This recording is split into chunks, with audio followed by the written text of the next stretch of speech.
It's time to settle the score, once and for all. What score? From her seat beside Lady Shaltier in the arena's VIP booth, Ludmilla watched as Miss Delta and Miss Zeta squared off for the day's early match.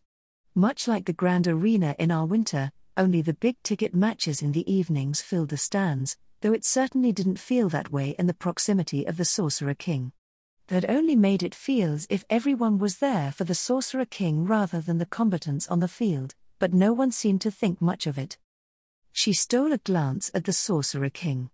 It wasn't as if she couldn't appreciate the sentiment, but it also made her feel sorry for Miss Delta and Miss Zeta. If they had been in our winter, the match would have been a main event, one that far surpassed all others. Not only were the two maids individually stronger than Fluda Paradine, but they both had the appearance of beautiful young women. It was a combination that was guaranteed to drive the bloodthirsty, idol-chasing imperial citizenry wild. "My lady," Ludmilla said, "would you happen to know what the score they're referring to is?" "Something about who's older, I think," Lady Shaltier replied. "How does fighting prove that?" "Strength came with age for certain races of heteromorphs, so that could potentially apply to Miss Zeta, who was an arachnoid. But how did that apply to Miss Delta? Much like the homunculus maids, she appeared no differently from her apparent form in Ludmilla's true sight and, while her expressions weren't exactly animated, she wasn't wearing a mask like Miss Zeta. "This is your last chance," Miss Zeta said. "Admit that I'm the older sister." "I'm the older sister," Miss Delta replied. "No, I am." "Could you two start fighting already?" Lady Aura shouted. Lady Shaltier yawned and reached over to grope Ludmilla's leg. The match had started a good 5 minutes previous, but all that ensued was an unyielding back and forth between the two maids. Ludmilla took the time to try and figure out what each combatant would do once the fight started in earnest. She couldn't figure out what Miss Zeta was, but Miss Delta was a scout type that wielded what she referred to as a magical gun. Regardless of their weaponry, Ludmilla immediately identified a problem with the field for ranged combatants. "Isn't this terrain disadvantageous for scout types like Miss Delta?" Ludmilla asked. "There are no obstacles for her to work with. More importantly, room to maneuver is minimal." To her surprise, it wasn't Lady Shaltier, but the Sorcerer King who answered. "That point has been brought up by a few of the participants, but the argument applies in reverse, as well.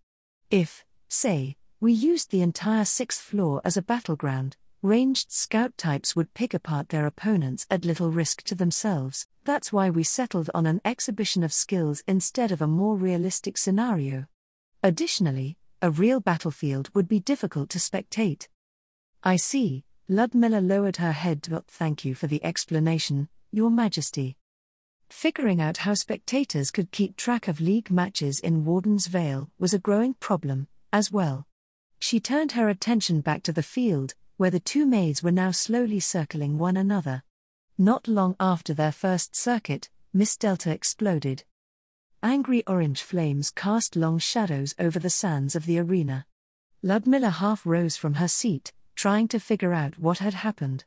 As the flames subsided, white-hot streaks flashed across the arena, followed by a sharp cacophony that echoed off of the stands. Miss Zeta danced around as a storm of projectiles threw up geysers of sand around her and bounced off of the nearby wall.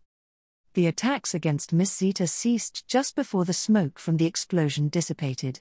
The arachnoid maid looked back and forth as she scanned the field, but Miss Delta was nowhere to be seen. "Was that explosion from Miss Delta, or Miss Zeta?" Ludmilla asked. "It was a fire beetle mine from Entema," the Sorcerer King said.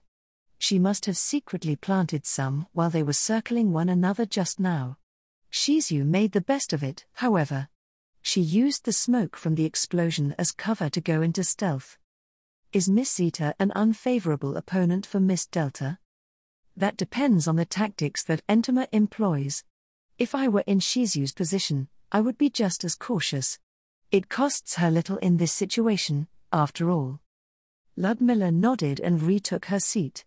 It seemed that scout types tended to resort to the same basic tactics wherever they were from. They favored minimizing risk and whittling down their opponents until they could finish them off. This usually came with a healthy dose of psychological warfare meant to wear out their targets mentally.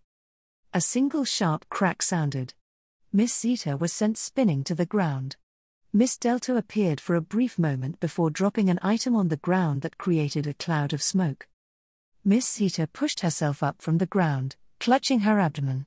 She scanned the field for her opponent, but Miss Delta had already concealed herself again. "Don't give up, Entema. You can do it." Cheers of support rose from the homunculus maids nearby. Entema raised her arms. A low buzzing filled the air as a cloud of flying insects emerged from behind her mask and swept out over the arena.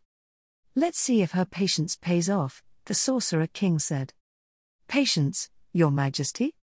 Shizu can only use her smoke grenade skill once every 3 minutes. She'll be exposed for at least that long if Entema can force her out of stealth." The swarm of insects settled over the field. With the vantage of the VIP booth, Ludmilla could see a humanoid outline of bugs lying flat on the ground, but would Miss Zeta notice? "Big Sister attack!" A giant centipede emerged from Miss Zeta's sleeve. Miss Delta rolled away as it smashed into the ground that she was just lying on. The centipede was so long that it was still near Miss Zeta as it chased Miss Delta around. "Where does she keep that?" Ludmilla murmured. "Entema is an entomancer," Lord Mayor's voice came from across the Sorcerer King. "An insect user." She wasn't sure if that answered her question. Was the giant centipede a type of summon? Repeated flashes illuminated the ground around Miss Delta as she gave up trying to maintain her stealth. Her retaliation bounced off of a shield that appeared on Miss Entema's arm. The arachnoid maid charged at her opponent, but the far more nimble scout managed to keep her distance. "TCH. Stay still." "No." "Fine." The front of Miss Zeta's garments shifted and opened slightly, revealing a pair of sharp appendages that worked to scatter slips of paper into the air. "That's a lot of talismans," Lady Shiltir said. "I suppose that is an option," the Sorcerer King said. "By saturating the area, she can restrict Shizu's mobility." "What are they?" Ludmilla asked. "Talismans," Lord Mayor answered. "Entema is a talismancer. We won't know what those talismans do until they activate, though."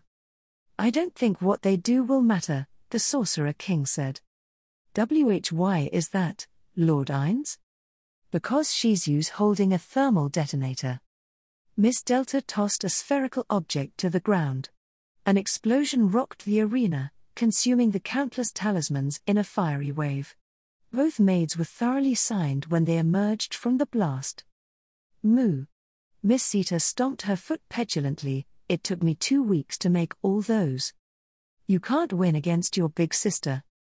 "I'm the big sister." Raising her shield again, Miss Zeta pointed her free main arm? Dash at Miss Delta. A stream of dark objects shot out from the shadows of Miss Zeta's sleeve to pummel her opponent. Miss Delta returned the favor, and a fierce ranged duel ensued. "Is there a limit to those attacks?" Ludmilla asked. "The amount of offense put out seems far in excess of what a single combatant can usually achieve." She didn't know what job classes Miss Zeta had, but Miss Delta had gunner and sniper classes according to Lord Mayor. This seemed to be working to her advantage, but Ludmilla didn't know how much her weapon contributed to that advantage. "There are limitations," the Sorcerer King said. "Magical guns require mana to operate. This presents the option of front-loading damage if the wielder enters combat with a full mana pool. Shouldn't that also mean that magical gun users fare poorly in prolonged combat, Your Majesty? Mana isn't easily recovered." "Ever the tactician, The Sorcerer King chuckled. "You are correct in the notion that slow rates of mana regeneration will affect the performance of magical guns in prolonged combat, but the demands of the gun aren't the only factor that plays into this. A layman may see their mana quickly consumed by a magical gun, but those with gunner job classes have passive and active abilities that modify the mana consumption of their attacks." She hadn't yet given any serious consideration to the use of magical guns in the Royal Army. To be fair, Her hands were already full with everything else and she barely knew anything about magical guns, but, at the same time, she didn't want to overlook any useful options for what she considered her area of responsibility in the Royal Army's development. Out on the field, it looked like Miss Zeta recognized her disadvantage in the ranged skirmish. She advanced steadily under the cover of her shield, trying to pin Miss Delta on one side of the arena. The dark objects were still shooting out of her free sleeve, creating greenish-yellow splatters against the wall. A few of them survived the impact, leaving what looked like beetles lying stunned on the ground. "She's throwing bugs at her." Ludmilla frowned. "They are bullet bugs," Lord Mayor said. "She's summoning them as an entomancer." Out of curiosity, Ludmilla gave Miss Zeta's shield another look. "Does she exclusively use insects in combat?" Her armor is permanent. I guess it's easiest to say that she summons the insect equipment that works with her weapon master specialization." "She's a weapon master?" Confusion filled Ludmilla as she watched Miss Zeta close with her opponent. Entomancer, talismancer, her other job classes implied that she was a magic caster. Now, she was presenting herself as a dangerous physical combatant. Splitting one's build in such a way was supposed to be suboptimal, yet Miss Zeta had done so. Assuming that Miss Delta had a pure build, Miss Zeta should have been at a distinct disadvantage. Ludmilla sighed. She thought that she had just started to get a good grasp of the job class system, but that apparently wasn't the case. As Miss Zeta came within a few meters of Miss Delta unequipped her magical gun. In its place appeared a peculiar-looking dagger. At the same time, a new insect, this time with the appearance of a wide blade, appeared from Miss Zeta's free sleeve. The clink of metal against metal accompanied the duelist's dance over the sand. Time and again, the gunner tried to disengage from her assailant, but the arena was too small for her to gain any real ground. "Yeah." With a cute little shout, Miss Zeta took off Miss Delta's right hand at the wrist. The severed appendage fell to the ground, still gripping its dagger. A familiar cylindrical object dropped down beside it. The two combatants were obscured by a cloud of smoke. "Big sister attack," Miss Delta's voice called out. Full burst. "Yeah." The sound of Miss Delta's magical gun filled the air, accompanied by rapid flashes that cast silhouettes in the smoke. All around the arena, the spectators hushed and stood as they tried to catch a glimpse of what was going on. When the smoke cleared, both combatants were facing each other from no more than 3 meters. Miss Delta's magical gun was couched against her left arm, its barrel still smoking. Miss Zeta was wavering on her feet, her form shot full of holes. "I'm the big sis." Before Miss Delta could declare her big sister status, the giant centipede from earlier in the fight reared up behind her and bit her head off. The two maids flopped to the ground in unison a moment later. Lady Aura hopped down from the judge's platform to assess the aftermath. She raised her right hand high into the air. "Draw." Polite applause rose from the stands. 3 Death Knights came onto the field and carried away Miss Zeta on a stretcher. Another Death Knight came out with a cart and collected all of Miss Delta's pieces before leaving again. Ludmilla looked over at the Sorcerer King with a worried expression. "Are they going to be all right, Your Majesty?" she asked. Miss Delta lost her head. "It shouldn't be too difficult to reattach it," the Sorcerer King answered. "I'm more concerned that this battle has worsened the relationship between Entama and Shizu. I've underestimated the depth of their rivalry." "I'll never challenge Big Sis for her spot," Lord Mayor said fearfully. The Sorcerer King patted Lord Mayor on the head. After a subdued address, the crowd dispersed, leaving His Majesty's entourage standing around the VIP booth. Ludmilla took her place behind Lady Shaltir, feeling more than a bit out of place between her well-endowed handmaidens. "Now then," the Sorcerer King said, "we should go and see how Shizu and Entama are doi-. Lord Ainz." The tapping of running feet rapidly approached them as Miss Zeta came up to the VIP booth. The maid looked completely unscathed, not a speck of dirt could be found on her uniform. Miss Delta appeared a few moments later with her head attached. "Entama, Shizu, good work out there," the Sorcerer King said. "Though, Don't you think that was a bit too much? Miss Sita tilted her head, bringing a sleeve up to her chin. What do you mean, Lord Irons? We just did what Big Sis Yuri does. They're probably talking about a different Yuri. His Majesty's gaze crossed over his vassals, who were all looking up at him with shining eyes. Ludmilla waited expectantly with them, wondering what wisdom he had to share this time. I've expressed my dislike for acts of extreme violence between everyone in the past, but, well, since this was supposed to be a combat drill, Umu. Never mind. Understood, Lord Irons. A chorus of affirmatives rose in the wake of the Sorcerer King's words. Miss Delta came up to stand beside Miss Sita. Lord Irons, she said in her quiet monotone. The winner was supposed to go to the festival with you. Is that so? The Sorcerer King replied gravely, It's a shame I never heard anything about that. So, what would you two like to see today? Everything. Miss Sita said. Can I come too, Lord Irons? Lord Mayor shifted timidly, I didn't get to go yesterday. In the end, a great gaggle of attendants followed the Sorcerer King out of the arena and onto the festival grounds. Ludmilla felt slightly relieved that she could recede into the background of the entourage and simply observe the hubbub of activity around her. The festival stalls formed a semicircle around the southern side of the arena, and the now open stands presented a dizzying array of unknown goods. She suddenly realized something as her hand went to the pack of her hip. Lady Shaltir. I'm not familiar with the coinage used in Nazarick, Ludmilla said. Is there an exchange booth? No. In that case, do they accept coins from Re-Estais or the Merchant Guild? No. Ludmilla glanced at the people around her.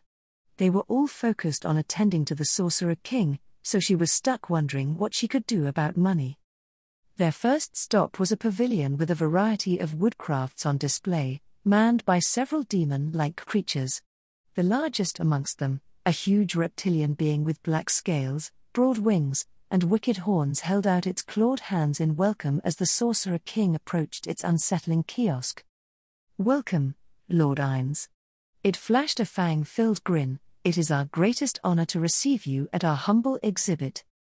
What do you have on display here? The Sorcerer King asked. Lord Demiurge's finest works. He had us set up this gallery to help liven up the festival. Please, allow your humble servant to act as a guide. As expected of a devil, I suppose? She was reasonably certain that the sort of livening up that the exhibition offered wouldn't contribute to a festive atmosphere. Human festivals had no shortage of macabre offerings, but what was presented before them in this exhibit went well beyond memento mori. As they entered the shadows of the pavilion, Ludmilla felt as if she was stepping into the lair of a storied villain. Figures of such fine craftsmanship that they looked like flesh transmuted to wood were arranged in scenes of nightmarish torment.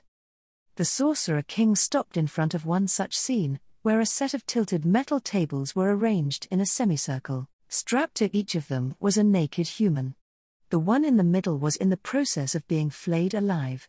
From her neck down, layers of skin, fat, and muscle had been peeled back to form the grotesque petals of a flower framing the glistening organs that they once concealed. Contrary to her grim condition, the woman's face bore a rapturous expression. Lord Demiurge calls this one the first blossom of winter. The devil adjusted his folded wings as he spoke. It's one of his earliest works, but it's still unsurpassed as a favorite on the 7th floor. Hungry. A string of drool leaked out from behind Miss Sita's mask. Ludmilla reconsidered the grotesque scene. It would undoubtedly be horrific to witness for humans, but maybe it acted as an appetizer for carnivorous races. She couldn't claim that humans didn't create attractive displays for their food. They strolled deeper into the pavilion, going by several more scenes before the Sorcerer King stopped at one that didn't involve someone being mutilated.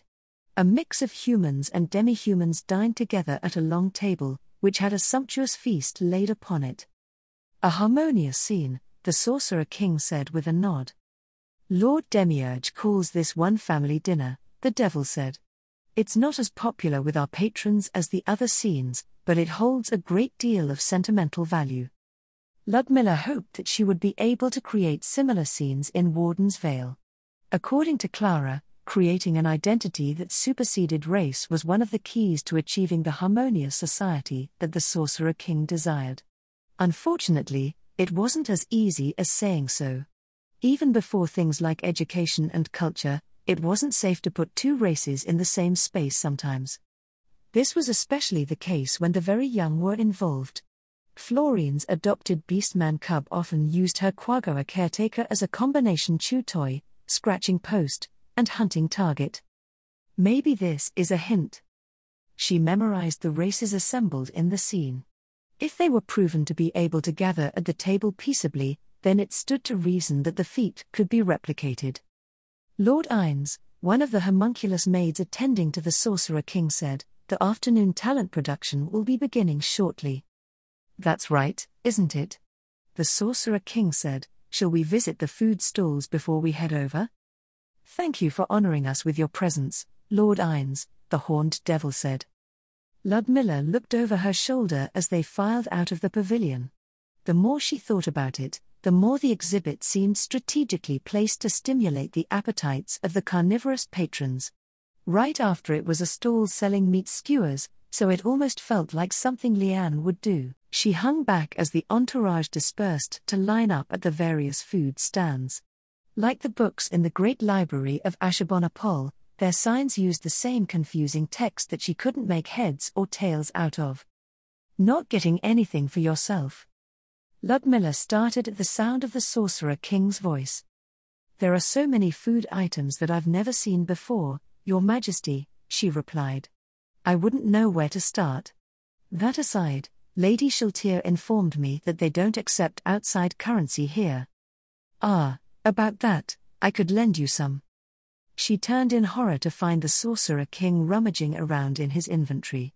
Before she could raise any protests, he produced a handful of golden coins. "This should be enough to purchase a broad sampling." "Your Majesty," Ludmilla lowered her head, "there's no need for. It wouldn't be much of a festival without food, would it?" The Sorcerer King told her, "Please enjoy what Nazarick has to offer to your heart's content." "In that case," Ludmilla said, "would Your Majesty know what the exchange rate for these coins is? It's not as if I came to visit empty-handed." "Exchange rate? Ah, if I recall correctly, it's 2 Riastais gold coins for one of ours." With a sigh of relief, Ludmilla produced her coin purse. "So they're the same as trade coins?" she asked. "I wouldn't say that they're the exact same," the Sorcerer King replied, "but they may as well be here." She exchanged 10 gold trade coins for the local currency. It was far too much for food, but she figured that she would need them if she found some interesting goods to bring home. It would be a mere pittance to pay if she discovered something that would help with the development of industries in Warden's Vale. However, after glancing over the coins, she seriously wondered if she should spend them at all. Each one looked freshly minted, and their fine detailing made them seem like works of art. "I don't recognize anything that these coins depict. If they're the coinage used in Nazarick, shouldn't they bear His Majesty's likeness?" That was the norm everywhere, as far as she knew. Ludmilla stared at them for several moments longer before realizing something else. She turned around and glanced about to see if anyone was paying any attention to her before sniffing the coins in her palm. "Do they smell like Ines Summer's pocket?" Lady Shaltir asked. Ludmilla stuffed the coins into her purse and drew the string shut. "I beg your pardon, my lady. You are 10,000 years too early to fool me." A smile crept onto Lady Shaltir's lips. "After having to deal with that gorilla all this time, I've developed a very sharp sense for these things. She's always sniffing this and marking that. Honestly, if there's a behavior of the living that you should shed, it's that one." She kept glancing at the Sorcerer King to see if he had noticed Lady Shaltir's ongoing lecture. Fortunately, he was too busy paying attention to a few others who had come back with their food or was considerate enough to pretend he couldn't hear Lady Shaltir. Lady Aura, however, came right up and kicked her cousin in the ankle. "Ow! What do you think you're doing, you little—" "No, what do you think you're doing?" Lady Aura scowled. "Don't you have any delicacy?" Your vassals are going to resent you if you keep doing stuff like that. I was just teasing her. Wait, don't tell me you're defending her because you want to sniff them too? You rangers are so wild. Retribution came in the form of Lady Aura's fist atop her cousin's head.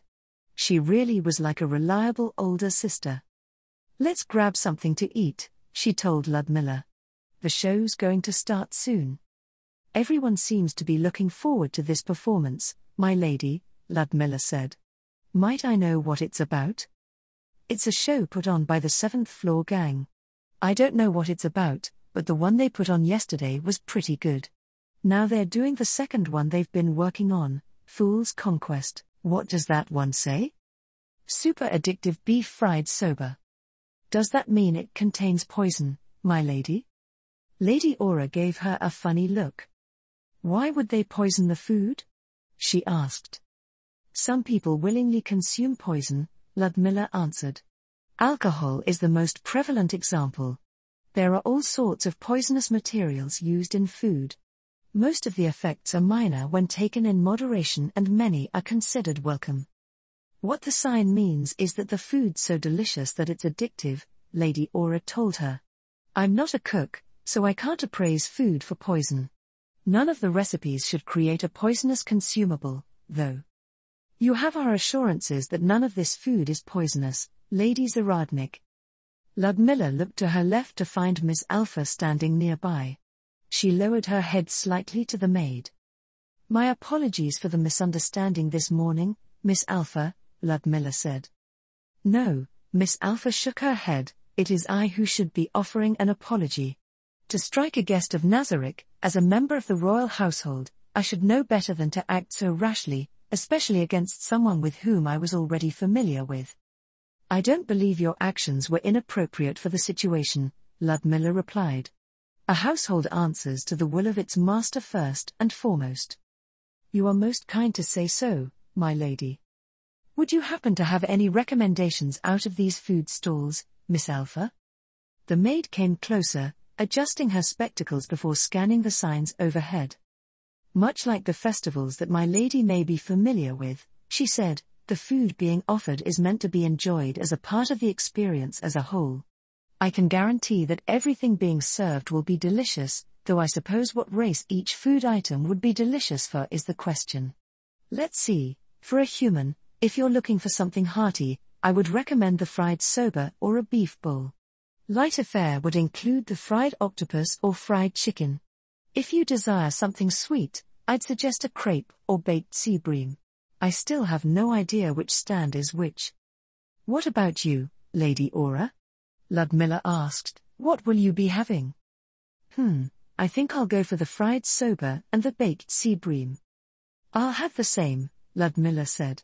Our time is limited, after all. I can always investigate the rest later. When they finally reached the head of the line, the masked fellow manning the stand bowed respectfully to Lady Aura. The dark elf ranger raised a finger. 1 beef fried soba, she said.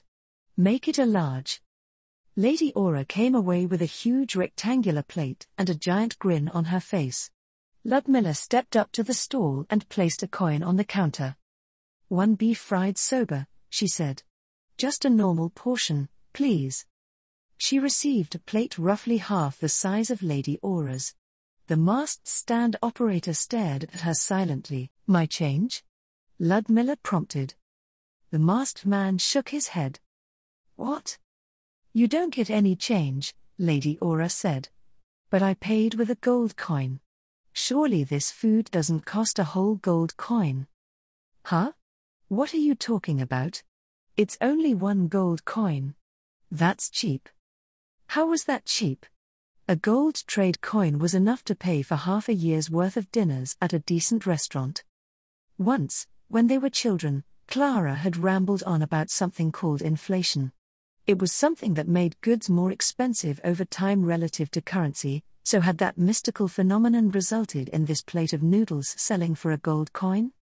Let's line up at the next stand, Lady Aura told her. Ludmilla held back her tears as Lady Aura led her away. She didn't feel like eating anymore. It was a good opportunity to embrace her undead nature and fast for the duration of her stay in Nazarick. I should at least eat this dish. It's by far the most expensive meal I've ever bought for myself. Since a child had chosen the food, Ludmilla expected them to be suited to a child's taste. She wasn't wrong. The fried soba, which came in some sort of rectangular container, was a mix of noodles, diced vegetables, and meat slathered in a savory sauce. The Red Sea bream, which also cost a whole gold coin, was unexpectedly a type of baked pastry in the shape of a fish. After taking a bite out of it, she found some sort of sweet reddish-brown paste inside. This is a dessert. There's no such thing as dessert in a festival, Lady Aura told her. You eat whatever you want, whenever you want. That's part of the fun. I see. It did seem to be the case. Everywhere around them, Nazarick's denizens were enjoying themselves without any sense of procedure. The festivals she was accustomed to had a more formal structure to them, though she supposed it was a practice necessitated by the limited resources available to host events in the past. Given what she had seen so far, she doubted that Nazarick shared similar issues. By the time they returned to the Sorcerer King, his entourage was ready to move on. The crowds made way for them as they headed to the venue where the coming performances were to be staged.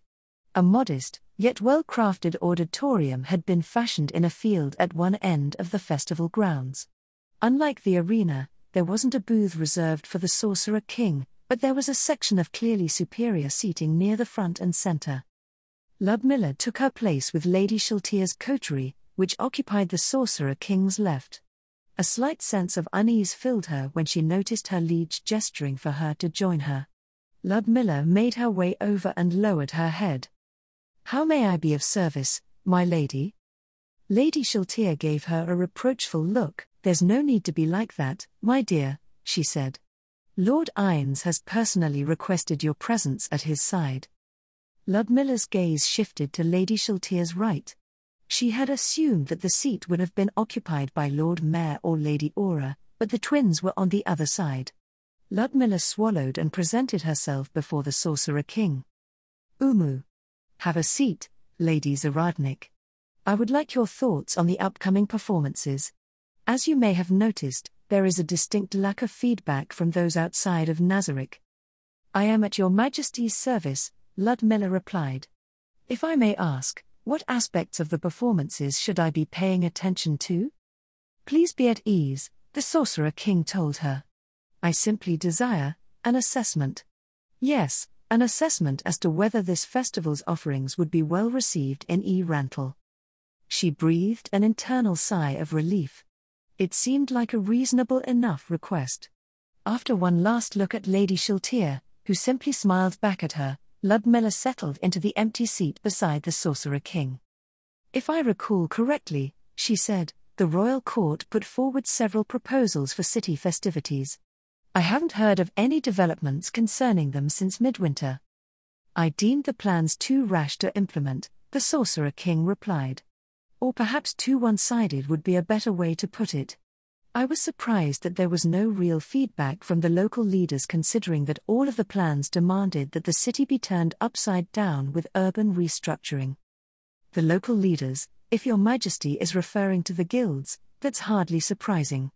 They aren't nobles, after all. Rantel was formerly under House Vayself. The provost and his administrative staff managed the city on the king's behalf, and the guilds merely adapted to any changes in policy." "So you mean to say that the city leadership is so passive because they were never the leadership in the first place? That would explain the lack of resistance to any changes we made in the city." "They are the leaders of their respective organizations," Ludmilla replied, "but the guilds are subservient to local law and have no legal right to influence policy. A festival is merely a business opportunity for them to exploit. Do you not believe that the organizations overseeing local industry should have some say in policy?" the Sorcerer King asked. "Not in a legislative capacity, no," Ludmilla answered. "Of course, they may petition the administration if they so desire, but time and experience have shown that they always try to turn any situation to their advantage. If they were allowed to enact legislation, that legislation would similarly work to their benefit. Their present role as regulatory bodies for their respective industries is sufficient, speaking of which, none of these festival stands would be allowed to exist in Rantle without the permission of the guilds. Is that so? Yes, Your Majesty. Ludmilla held up her baked sea bream. This pastry, for instance, would need to be sold by a business employing a master recognized by the Baker Guild. The stand would also have to be registered with the Merchant Guild. Attempts to independently run the stand will result in the operator's activities being discouraged. What does that entail, exactly? The Sorcerer King's voice took on a dark tone. In the seats around them, His Majesty's vassals hushed and turned their attention to the conversation. It would be civil enough to begin with, Ludmilla said.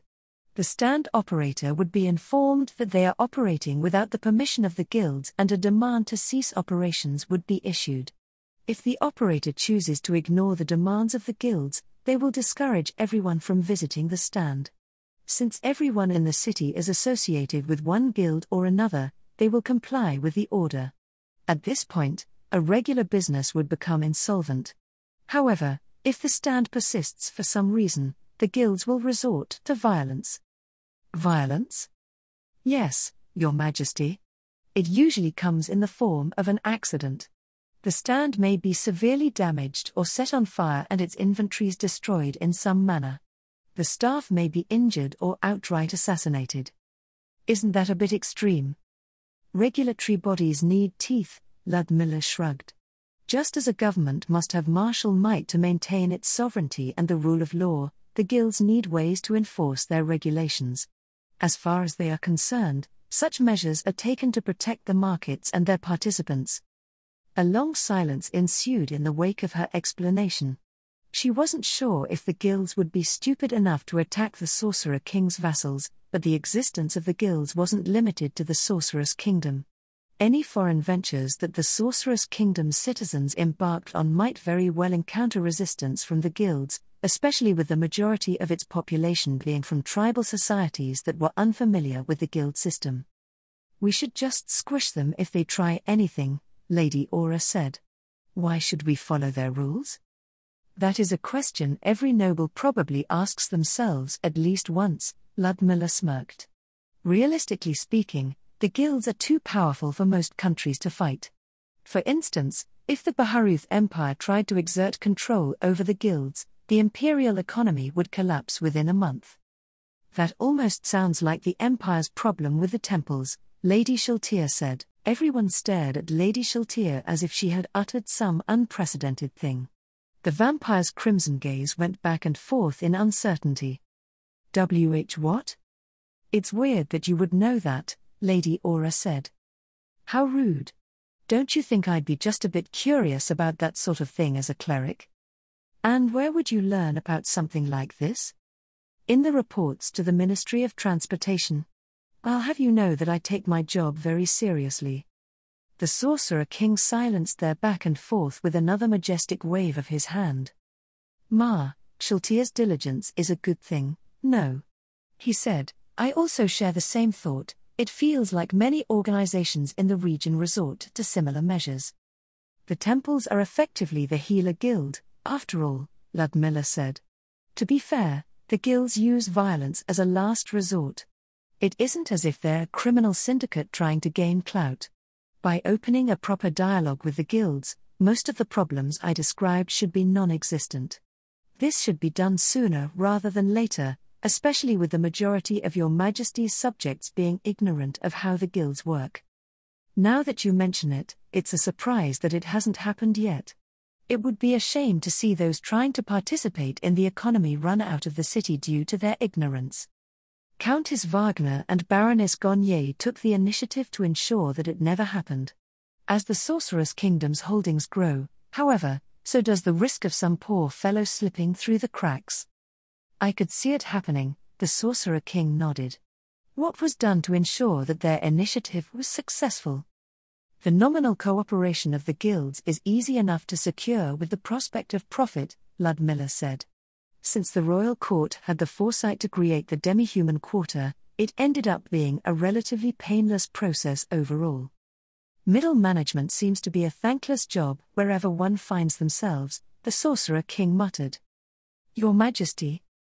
I was just thinking that people in that sort of position aren't receiving enough recognition for their work. Countess Wagner was promoted less than a year ago, Ludmilla noted, and she was granted an extraordinarily generous portfolio of titles. I assure Your Majesty that she feels indebted rather than underappreciated. And Baroness Garnier? She's been assigned a wide variety of important duties, but she does harbor certain misgivings. Rather than feeling underappreciated, however, she fears that she's being left behind. As a noble, duty is an honor, but she is also a merchant and her mother is from Carnassus. I'm afraid I'm not familiar with Carnassus culture, the Sorcerer King said. Could you provide a summary? Everything I know is second-hand information, Your Majesty, Ludmilla replied. Simply put, if one takes the competitive, cutthroat nature of the empire and escalates it by an order of magnitude, you get the city-state alliance. The lack of consolidated power between the city-states likely makes it far worse. Every city-state claims to be the true heir of the ancient realm of Carnassus, and every house in every city-state claims to be the true ruler of its city-state. It's said that a highborn scion from Re-Estais is laughably outclassed by one from Carnassus, and, after seeing Baroness Garnier at work, I don't doubt that it's true.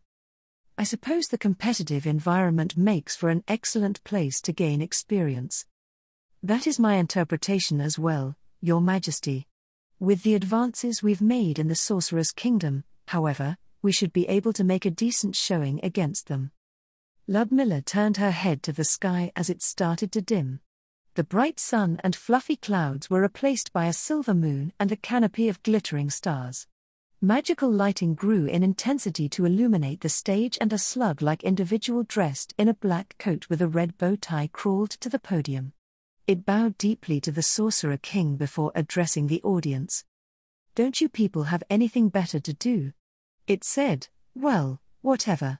At least the itinerary is short today. Try not to stink up the place any longer than necessary. With that, the slug-like person turned around and raised a baton in an amphipod that had grown out of its skin. Had she heard the thing correctly?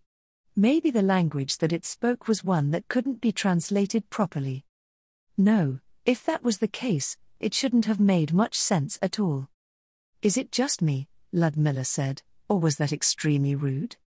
Well, Chokmol does hold the title of worst personality for a reason, the Sorcerer King said. Is that supposed to excuse their behavior? Is he the god of rudeness?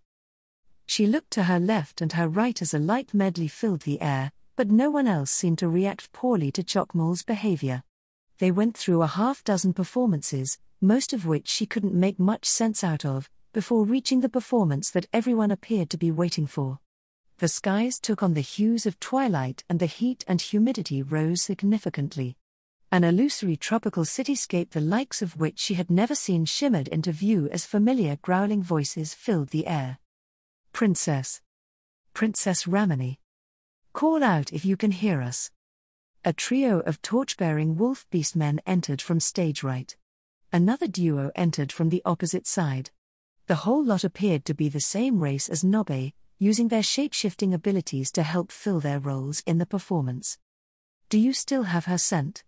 The largest, a silver-haired male nearly 3 meters tall, asked. We lost it at the Mahim Canal, Captain. My squad split up to see if we could pick it up again somewhere else. Did the kidnappers have a boat waiting? If they did, sir, they're screwed. Flights from Shakra Vimana should be scrambling soon if they haven't already. A damn canal barge isn't going to get away from the Royal Air Force. The silver-haired captain stroked his jowls. It can't be that simple. No one runs off with a princess just like that. There has to be more to their escape plan. There probably is. Problems that it could be anything. They could have used scent masking items at the bridge to fool us into thinking they went down the canal. They could have used flight items to get to the rooftops. Water-breathing items are a good pick, too. Or they could have invisibility items, scent masking items, and flight eater. I get it. The captain waved his paw in annoyance. I should have never taken that promotion. I'd give anything to be back chasing thuggies around the countryside again. What are your orders, sir? We are switching from pursuit to containment, the captain replied. I'll contact the station for reinforcements. But what if they do something to Princess Ramani in the meantime? It'll be worse if they get away with her entirely. Start establishing the cordon. The sooner we get that done, the sooner we can get to flushing out our quarry. The beastmen offered their captain a salute before dispersing. Their captain released a long sigh before jogging off as the scene transitioned to a verdant glade receiving the first light of dawn. He made his way along a paved road to a bustling building built at the base of a massive tree. Inside, beastmen of various types were hunched over desks or discussing their work over wooden tables. Captain, a tiger beastman rose from one of the desks and came forward to speak in a low voice. Prince Bagheera is here. What for? The captain snarled. Does he think that coming here personally will improve things somehow?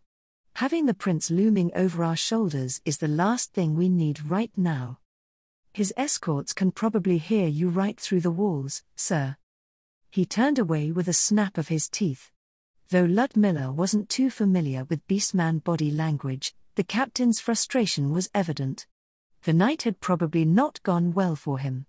He visibly settled himself before entering a side office where a trio of tiger beastmen awaited him.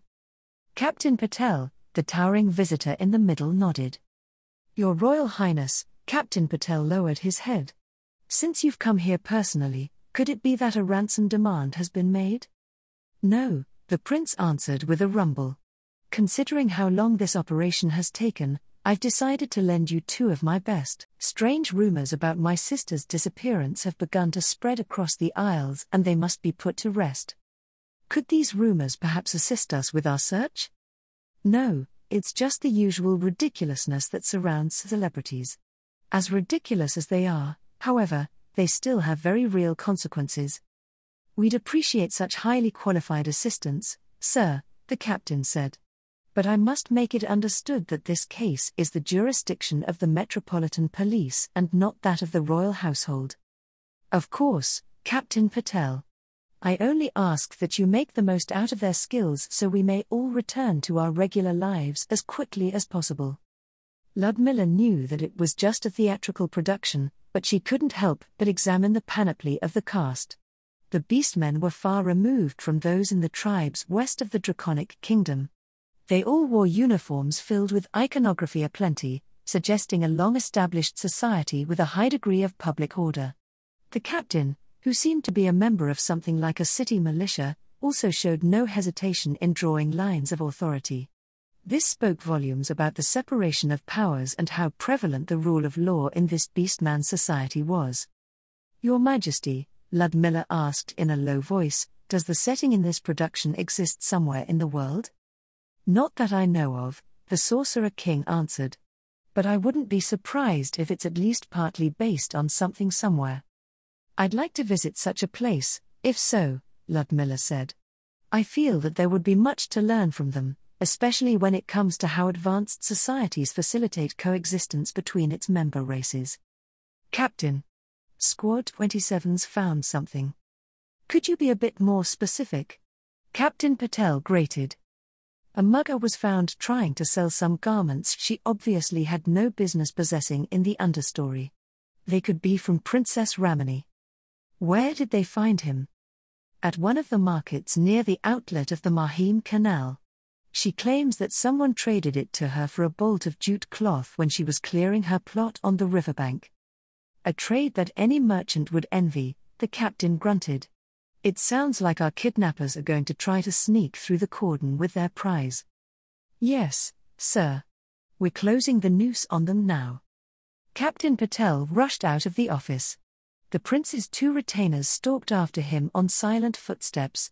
The illusory backdrop went by as the group traveled to their destination, eventually stopping at a huge pipe that emptied into a broad, silt-laden river. Captain Patel's snout twisted in what could only be an expression of disgust. Don't tell me they went in there. We have a confirmed sighting of the princess, sir, one of the beastman officers at the site said. We sent a squad in after them. A dozen more are moving to cover potential exits along the way. Good, Captain Patel said. I can't wait to. A roar echoed out of the pipe, followed by the sound of a violent scuffle. The captain and his comrades shared uneasy looks in the long silence that followed. The squad isn't responding, the officer said. Prince Bagheera's retainers jogged into the pipe. Wait. Captain Patel held out a paw. Damn it all. I'm going in after them. Stay in contact. Yes, sir, the officer said. The skies of the 6th floor turned pitch black as the captain made his way into the underbelly of the jungle metropolis. Fortunately, the production had decided not to emulate whatever the beastmen were smelling. They rapidly made their way through the sewers, their steps slowing to a stop when they came across a junction littered with corpses. What the? The captain breathed as he examined the scene. These are all our people. Just who the hell made off with Princess Ramani? Hey! Captain Patel sighed upon discovering that the two retainers had resumed their pursuit without him. By the time he caught up with them again, they had caught up to a tiger beastman scaling a rusted ladder. Ludmilla frowned as she scanned the stage. It didn't look like there was anyone else with him. Pravin, one of the retainers growled, "How dare you spit upon the king's benevolence? What have you done with the princess?" Their target continued his ascent without replying. The second retainer made a slashing motion with a claw. A screech filled the air as the ladder was separated from its fastenings, dumping Pravin into the channel below.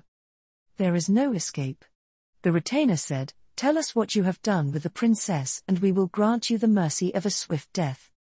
"Hey," Captain Patel said, "we've had this thing called due process for the last few centuries. This one has already violated our most sacred values." The retainer spat. "The punishment for his taboo is already ordained." "What do you mean by th?" A hulking figure materialized from the shadows, laying one of the retainers low with a powerful slash of its claws. Captain Patel was sheared in half by the backhand and his two halves fell into the sewage with a shallow splash. The shadowy ambusher pounced on the remaining retainer, overwhelming the shocked beastman in a flurry of teeth and claws. When the carnage ended, a hooded figure clothed in blood-stained jute cloth stood alone in the light. "I didn't want this," the figure sobbed in a distinctly feminine voice. "Ramani," Pravin said, "we need to find another way out." The hooded figure sighed and looked up at the bent and broken ladder. "This is still fine," Princess Ramani said. "We won't be able to get out any other way, anyways. Hold on to me." The beastman princess scooped the much shorter Pravin up into her arms. A single, powerful, leap launched them to the severed end of the ladder and the next jump brought them through the opening above. The princess set Pravin down again, and together they walked through an overgrown grotto toward a light in the distance. "What will we do now?" Princess Ramani asked. "This cave should lead us out of the city," Pravin said. "After that, there's a mugger I know that will take us to the mainland. It will be impossible to find us after that." "And then?" "And then we can be happy." Pravin said, "We will make a new life for ourselves somewhere far, far away where your family cannot reach." What in the world am I watching?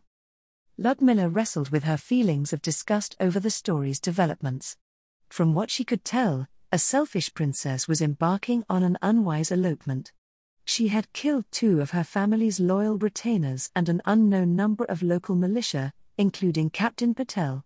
Ludmilla could only shake her head at the folly on display, praying that it wouldn't be a bad influence on Lady Aura and Lord Mayor.